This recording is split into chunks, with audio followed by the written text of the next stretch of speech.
Bienvenue sur ma chaîne Titel Livre BD. Salut les amis. Vous n'allez pas reconnaître ma voix si vous écoutez effectivement souvent des vidéos de ma part parce que en fait je suis malade. Mais étant malade, j'ai réussi à lire la série qui est derrière mon dos et j'avais envie de vous en parler en fait vraiment avec le ressenti à chaud. Donc c'est pour ça que à chaud, j'ai pas de voix, mais c'est pas grave, vous allez me comprendre pareil. Puis pour ceux qui me découvrent dans cette vidéo-là, il y a juste à aller écouter les vidéos d'avant, puis ça va être à écouter les vidéos d'après, pour écouter ma vraie voix, en fait, qui est charmeuse et merveilleuse. Je déconne. Donc effectivement, aujourd'hui, je veux absolument vous parler, une chose n'est pas coutume, d'un seul roman graphique, qui est en 4 tomes, qui est chez Dargaud, et qui est dessiné, scénarisé, inventé, créé, tout ce que vous voulez en fait par Manu Larsonnet, dont on parle beaucoup effectivement ces derniers temps parce que avec son adaptation du roman La Route, il fait couler beaucoup d'encre. J'en suis persuadée parce que effectivement après avoir, moi je l'ai pas lu encore, on l'a pas encore reçu au Québec malheureusement. J'espère que je vais avoir l'édition originale, ça serait cool. Mais c'est ça, parce qu'effectivement je viens de lire donc Blast et je suis complètement sur le cul. Donc si c'est effectivement de cet ordre-là, pour La Route, ça va être extraordinaire. C'est un méga giga coup de cœur, j'imagine que je suis pas la première à dire ça, pour Blast, pour cette série-là en fait, qui fait quand même 200 pages par bouquin. Donc ça se lit bien quand même, il y a il y a beaucoup de moments où il n'y a pas forcément des dialogues, il y a plus de l'image à voir. Mais moi je suis restée scotchée, vraiment, j'ai mis longtemps à essayer de me lancer dans la lecture, parce que d'abord j'avais peur d'être déçue. Je ne sais pas pourquoi, parce qu'on en entend parler beaucoup, avec beaucoup de critiques positives, donc j'avais un peu peur d'être déçue. Je sais que c'était extrêmement noir aussi, donc j'avais peur d'être entraînée par le fond aussi. Il me fallait quand même il fallait que je sois malade en fait pour le lire. Non, il fallait que je sois probablement dans une disposition d'esprit qui était quand même assez calme et assez ouverte pour pouvoir en aborder la lecture. Mais j'ai vraiment pas été déçue. Enfin, je veux dire, Manuel Arsenet, c'est vraiment quelqu'un d'extrêmement talentueux. J'avoue. J'ai pas lu d'autres œuvres encore de lui. J'ai Le Combat ordinaire et un autre dont je me souviens jamais le titre. Donc que je vais lire aussi à un moment donné, mais qui est plus colorisé, plus drôle, disons. Mais Blast, c'est vraiment, si vous connaissez pas encore l'histoire de ce roman graphique-là, en fait, on y suit un personnage qui a une caractéristique assez particulière. C'est quelqu'un d'assez gros et qui est interrogé. L'histoire commence en fait, il est interrogé par deux flics sur des meurtres qui ont été découverts, ou un meurtre qui a été découvert, ou quelqu'un qui a été blessé. Je me souviens plus à partir exactement de quand ça commence, mais toujours est-il il est en garde à vue. Il est interrogé par deux flics qui jouent un petit peu les rôles des bad cop, bon cop là. Donc c'est un petit peu, c'est encore deux personnalités assez particulières. Puis en fait, cet homme-là, donc l'homme accusé, Polza, veut prendre son temps pour leur raconter son histoire. Les autres, ils sont assez pressés, ils veulent avoir des faits précis, ils veulent aller vraiment droit au but, etc. Sauf que Polza, lui, il leur impose son rythme de raconter son histoire. Donc il y a beaucoup de faits croisés. Il y a des fois, il y a des images qui sont au moment de l'interrogatoire et d'autres images qui se mêlent de ce qu'il raconte. Donc moi, je trouve déjà ce format-là vraiment intéressant. Puis en fait, il commence déjà avec le décès de son père. Donc comme vous voyez à l'image, en fait, le père est représenté de façon assez particulière. C'est quelqu'un de très rabougri, de très maigre, de très quasiment en putréfaction. En fait, il est vraiment très très proche de la mort. Puis Polza va le visiter à ses derniers instants, et ça commence en fait, le premier tome commence aussi avec ce décès-là. Ce que je voulais vous partager aussi en fait, c'est le personnage de Polza était vraiment un personnage très intéressant parce que euh, d'après ce que j'en ai compris, c'est quelqu'un d'extrêmement souffrant. Comme je disais, Blast, c'est une série qui est extrêmement noire. Ça va vraiment profond dans l'idée de désespoir, dans la nature humaine extrêmement obscure et extrêmement violente. Pourtant, c'est traité de façon quand même assez, via ce personnage-là, qui est donc Polza, qui est en fait un espèce de gros nounours énorme, en fait, comme un bonbon chamallow finalement, qui traverse toutes ces épreuves-là de façon assez, je dirais assez doudou, mais avec une recherche suprême, je pense, c'est d'essayer de trouver le moment où il peut être le plus serein possible. malgré toute cette violence, malgré tout ce qu'il va traverser, en fait, il veut trouver ce qu'il appelle le blast, qu'il trouve à travers plein de choses, en fait, à travers se saouler à mort, à travers les médicaments, à travers les rencontres qu'il fait avec d'autres personnes, à travers toute la souffrance qu'il a en lui, à travers toute la souffrance qu'il va subir, à travers tous les moments aussi magiques qu'il va vivre. C'est tout un mélange, en fait, c'est un mélange de doudou et de couteaux acérés, en fait, qui le tranchent de partout. C'est vraiment extrêmement spécial, comme traversée du désert, finalement. Parce que cette BD-là, c'est aussi ça, je trouve, c'est vraiment... on plonge au cœur de l'enfer, mais on a aussi d'extrêmement beaux moments qui sont beaux moments, hein, donc avec l'accent, de bons moments en fait qui sont paradisiaques, enfin qui sont extraordinaires, qui sont au-delà de la souffrance. Donc c'est ça qui m'a vraiment extrêmement touchée et qui m'a pas entraînée complètement par le fond. C'est qu'il y a ces moments-là en fait qui sont extraordinaires. On va croiser aussi beaucoup de personnages différents évidemment, dont ces deux flics qui sont très particuliers, qui sont très au taquet, très organisés, administratifs, etc., mais qui vont pas avoir le choix, comme j'expliquais, de suivre le rythme de ce personnage-là. Puis il y a d'autres personnages que Polza va croiser, donc la mort de son père, on va voir aussi le décès de son frère, dans quelques circonstances effectivement son frère est décédé, on va voir tout le poids que ça apporte sur les épaules de ce Polza, ces morts en fait de ses proches. Puis il va rencontrer des gens en fait qui sont dont les personnalités pardon sont extrêmement fuyantes, je trouve, et qu'on va découvrir au fur et à mesure où ils racontent leur histoire, le lien en fait qu'ils ont tous ensemble au moment où ils se rencontrent. Et on pourrait penser que certaines personnes sont bonnes et en fait c'est des vrais trous de cul, ou alors il y a vraiment des gens qui sont extrêmement violents mais qui se découvrent être des gens finalement altruistes. Il y a tout un mélange en fait, on ne sait jamais sur quel pied danser finalement quand on croise ces personnages là. Donc ça je trouve que c'est l'aspect d'humanité que Manu Larsenet redonne bien, vraiment. C'est parce qu'on ne sait jamais sur qui on va tomber quand on croise des gens. On ne sait jamais si ça va être quelqu'un qu'on va aimer ou quelqu'un qu'on va pouvoir détester ou quelqu'un qui va nous aimer ou nous détester aussi. Donc on ne sait pas comment va se dérouler la relation. Et effectivement, les gens que Polza rencontre au fur et à mesure de son aventure, en fait, c'est ça que ça donne. C'est un mélange de peur et de confiance, de mise à nu. C'est vraiment c'est d'être au cœur effectivement de l'humanité quelque part.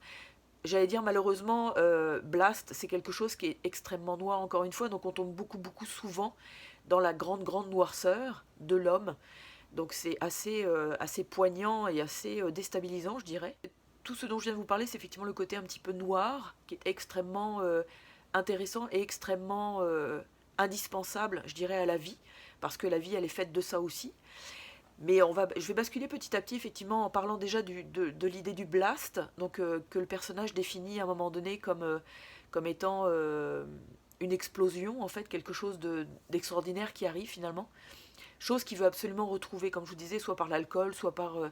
il va loin, en fait, dans la souffrance intérieure, que ce soit provoqué par ses pensées ou par, effectivement, des éléments extérieurs comme la boisson, les médicaments, etc. Ou la scarification aussi. Et quand il atteint ce blast, c'est des explosions de couleurs. Et Manu Larsenet explique effectivement dans un de ses interviews que j'ai regardé sur YouTube, il explique qu'il a utilisé les dessins de ses enfants, de ses deux enfants en fait. Il a scanné en fait les dessins de sa fille et de son fils, je pense.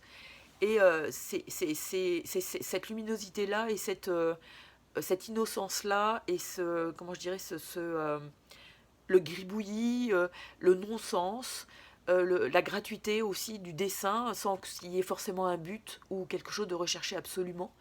Donc c'est ça le blast de Polza en fait dans cette BD là, accompagné aussi en fait des statues de l'île de Pâques, donc les Maui si je me trompe pas de la façon de le dire, qui sont gigantesques en fait, qui représentent aussi, je pense, moi c'est comme ça que je l'ai vu en fait, qui représentent la puissance que Polza a en lui, malgré tout ce qu'il vit, l'espèce d'assurance, de poids, de force, de grandiose, de gigantisme en fait que Polza a en lui. Je trouve que ces statues-là représentent vraiment ça.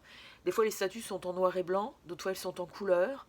Donc ça dépend de quelle façon il les appréhende et de quelle façon il les reçoit en fait quand il les aperçoit. Donc ça aussi c'est quelque chose qui émaille le récit. la bascule entre le très sombre ou les événements extrêmement atroces que Polza vit et les moments de blast, donc d'explosion, de liberté, de légèreté, d'atteindre un moment en fait, je dirais de plénitude quelque part, d'être vraiment dans le moment présent, à fond la caisse, sans avenir, sans passé, sans rien, mais d'être vraiment dans un moment de grâce totale finalement. Donc ça c'est un des aspects de la bande dessinée que j'ai beaucoup aimé, parce qu'on se me suis rendu compte que ce personnage-là a vraiment la capacité en fait à s'évader de tout ce malheur qui lui colle à la peau. Donc c'est une capacité de l'humain que j'admire vraiment. Ensuite, le truc que j'ai beaucoup aimé aussi, c'est que oui, il y a des rencontres entre gens, donc il y a des liens qui se font entre les personnes, donc que ce soit dans l'adversité, dans l'amitié, la violence, dans le lien qui se fait effectivement pour vivre les aventures de la vie finalement. Mais il y a aussi un petit côté amour. Donc ce Polza va rencontrer une jeune femme dont il va tomber amoureux en fait. Donc c'est comme un... Ça fait partie de son blast aussi, on dirait, cet amour-là. Donc c'est plein d'espoir aussi par rapport à tout ce qu'il vit encore une fois. Donc ça, ce côté amour est quand même assez léger, pas forcément extrêmement développé, parce que de toute façon, ce sont toujours des personnages extrêmement souffrants qui se rencontrent encore une fois. Donc c'est pas l'amour fleur bleue et compagnie, pas du tout. Mais ça va plus profondément, ça va atteindre des couches en fait chez chacun qui peut les embellir finalement, je trouve. Et moi, ce que j'ai adoré dans cette bande dessinée-là, moi, c'est le regard que Manu Larsenet a sur la nature. Euh, je peux vous faire défiler en fait autant de photos que j'ai prises effectivement dans les bandes dessinées pour vous montrer comment est-ce qu'il dépeint un renard, une belette, un chat, comment est-ce que le personnage est au centre de tout ça aussi, comment il peut avoir recevoir cette douceur et ce moment présent aussi, parce que euh, les animaux sont dans le moment présent, ils n'ont pas de réflexion intellectuelle, ils n'ont pas toute la... ils vivent leur moment en fait tels qu'ils leur sont offerts et tels qu'ils sont capables de les appréhender avec leur animalité et leur droiture en fait quelque part. Donc on dirait que quand Polza se retrouve au cœur de tout ça, parce qu'il voyage beaucoup, seul, il traverse beaucoup de paysages, il dort dans des tentes qu'il s'est fabriquées, il est au cœur de la nature, il dort dans des forêts, il subit la pluie, le vent, le froid, il dort quelques nuits parfois dans des maisons dans lesquelles il est rentré par effraction. Donc il y a tout un côté extrêmement solitaire et extrêmement euh, lié à son environnement, qui est la nature, en dehors des humains évidemment, parce que malheureusement il en croise quelques-uns, c'est une vraie catastrophe. Mais ce moment de nature, en fait, dépeint par le dessin absolument magnifique de Manu Larsenet, c'est quasiment des photos, je trouve. Moi, ça m'a apporté beaucoup de douceur, d'où le fait que j'ai pas été si choquée, en tout cas, si impressionnée par la violence qui de toute façon existe, on le sait. C'est sûr qu'elle est dépeinte de façon assez absolue dans cette BD-là. Donc c'est quelque chose qui va loin, c'est une violence qui va vraiment loin. Parce qu'effectivement, comme il se fait interroger par des flics, on se doute, enfin, il y a des meurtres, il y a des choses quand même assez violentes qui se passent. Mais cette nature toujours présente au sein des 4 tomes, au fur et à mesure où on avance effectivement dans l'histoire de ce Polza, moi m'a vraiment fait du bien, parce que c'est une nature qui est très qui pardonne, qui apaise, qui est normale. Euh, c'est vraiment quelque chose qui est plein de douceur. Moi, je trouve que ça fait partie de son blast, même s'il s'en rend pas compte. Même quand il le vit, en fait, il fait juste observer les oiseaux, il fait juste respirer aussi, il prend son temps, il a pas de montre, enfin, je veux dire, il y a pas toute cette vie trépidante, effectivement, qu'on vit tous aujourd'hui. Donc, il y a comme une espèce de prise de conscience de tout ça. Et moi, je trouve ça absolument incroyable, vraiment. Je trouve ça magnifique. Euh, donc c'est un petit peu tout ça, c'est un petit peu tout ça que je voulais vous partager, puis surtout aussi l'écriture de Manu Larsenet, qui est absolument magnifique, qui est extrêmement poétique, extrêmement philosophique aussi, euh, comme certains extraits que je peux vous transmettre là, que je vais vous lire. Vous cherchez à simplifier mon histoire en une suite logique qui vous mènerait à Carole. Je sais que c'est la mode du moment. On pense que le mystère n'existe que pour être dissipé On pense que tout est explicable, qu'il suffit d'aller chercher les réponses sur Internet. Mon histoire n'est pas mathématique, elle se résume tout entière à la collision entre le hasard et mes obsessions. C'est pas des choses qu'on trouve sur Internet. Et ce qui est fascinant, c'est qu'entre ces deux pôles, il n'y a pas de trace de morale, d'éthique ou même de justice. Là où vous réduisez à la loi, je ne me conforme qu'à la nature. Et la justice n'existe pas dans la nature. Donc comme on peut écouter, effectivement, la musicalité de son écriture est absolument magnifique. Ça dit les choses telles qu'elles sont, c'est très précis, ça tape pas à côté. Comme un autre extrait aussi que je peux vous lire là. C'est ça. Et s'imbiber du matin au soir, tu vas me dire aussi que c'est le chemin de la sagesse. Si j'étais persifleur, je dirais qu'un policier qui donne des leçons sur l'alcool, c'est ce qu'on pourrait appeler un beau paradoxe. Ok. L'alcool, au même titre que n'importe quel produit qui modifie la perception, est un formidable outil d'expérimentation intellectuelle. Hypocrite époque qui exalte les modifications corporelles douloureuses. Souffrir pour maigrir, se muscler la viande, ou s'affermir le croupion, se tatouer, se percer, se gonfler de plastique, se faire drainer la graisse comme on vit d'une fosse septique, se faire charcuter le nez, les joues, les lèvres, les mamelles, les complexes.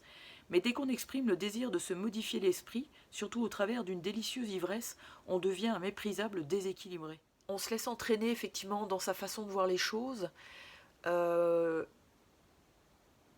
J'aime beaucoup, en fait, décidément j'aime beaucoup la dualité qu'il montre dans cette bande dessinée-là, la dualité entre le beau et le moche, le violent et la douceur, les rencontres et les rencontres qui sont effectivement violentes, les rencontres qui sont comme naturelles et normales, les événements de vie qui peuvent être blessants ou qui peuvent être nous mettre sur un piédestal. Il y a vraiment tout, il y a vraiment le chaud, le froid, le noir et blanc et la couleur. C'est tout un mélange en fait. Il est vraiment génial. Enfin, l'autre BD effectivement que je vais lire à un moment donné, c'est le rapport de Brodeck, qui je pense doit être un petit peu sur le même ton. Mais j'ai vraiment vraiment hâte de lire La Route. Enfin, je veux dire, si déjà Blast c'est ça, alors La Route ça va être débilissime, je pense. Donc voilà en fait mon opinion sur cette bande dessinée là qui m'est rentrée dans le cœur, avec douceur, puis avec violence aussi, toujours. C'est ce mot-là qui revient tout le temps, effectivement, parce que ça fait partie de l'histoire, vraiment. Mais c'est quelque chose que je vais la relire, parce que quand on commence, on démarre en fait avec ce Polza qui reprend son histoire du début, mais au début du livre, on est déjà à la fin en fait de son parcours. Donc il y a plein de choses effectivement qui sont mélangées et qu'on peut comprendre en relisant le bouquin. Moi c'est sûr que je vais le relire, c'est certain. C'est magnifique, c'est une envolée effectivement sur une créativité absolument pleine et entière. Donc non, c'est une bande dessinée que je vous recommande à 4000%. Si vous êtes timide de la lire, n'hésitez pas. Soyez quand même dans une humeur qui soit un petit peu positive, parce que ça peut être effectivement un petit peu plombant, mais moi je trouve pas que ça le soit, parce que ça parle vraiment de deux côtés d'une personnalité humaine qu'on a chacun en nous, quelque part. Bon, c'est sûr que ça va loin, parce que ça va jusqu'à la tuerie, etc., mais si on va dans le concret, ou si on se laissait aller à nos pulsions, ça pourrait aller jusque-là, je pense. Donc lisez-la, lisez cette BD-là qui est absolument magnifique, avec un auteur que moi je suis en train de tomber amoureuse de lui, vraiment. Je le trouve extraordinaire. Donc c'est ça. Donc si, encore une fois, je vais retomber dans mon petit blabla bête et idiot de fin de vidéo, mais excusez-moi pour la voix, effectivement. Mais je voulais vraiment vous donner ma revue à chaud, parce que j'avais envie de vous partager tout ça comme ça, pouf. Puis, donc si vous avez aimé ma vidéo, n'hésitez pas à la liker, à la partager. Abonnez-vous aussi, allez voir d'autres vidéos. Je vais essayer peut-être de lire des séries comme ça puissantes, et de vous en faire une revue juste pour une 10-15 minutes, que vous puissiez apprécier. Effectivement, j'espère pas trop vous divulguer trop de choses, mais que ça vous donne vraiment envie de les lire, parce que ça vaut vraiment le coup. Enfin, encore une fois, la bande dessinée, c'est un médium absolument merveilleux pour faire passer des messages et des images et des choses de cœur. Enfin bref, moi vraiment je suis encore fascinée. Mais c'est ça, donc je vais vous souhaiter d'excellentes lectures BD, et je vous dis à très bientôt. Salut!